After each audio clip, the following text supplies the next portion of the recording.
আজকে আমরা জানব অ্যালফাবেট বা বর্ণমালার প্রকার।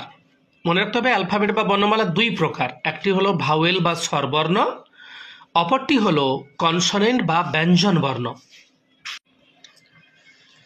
এরপরে আমরা জানব ভাওয়েল বা স্বরবর্ণ কাকে বলে, অর্থাৎ ইংরেজিতে যে সমস্ত বর্ণ বা লেটারগুলো একা একা উচ্চারিত হতে পারে তখন তাকে আমরা বলবো ভাওয়েল বা স্বরবর্ণ। যেমন ইংরেজিতে 5টি ভাওয়েল রয়েছে, A, E, I, O, you.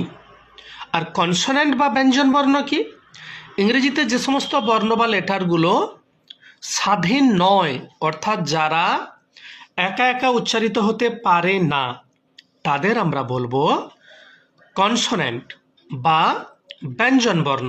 অর্থাৎ মনে রাখতে হবে কি, আমরা যদি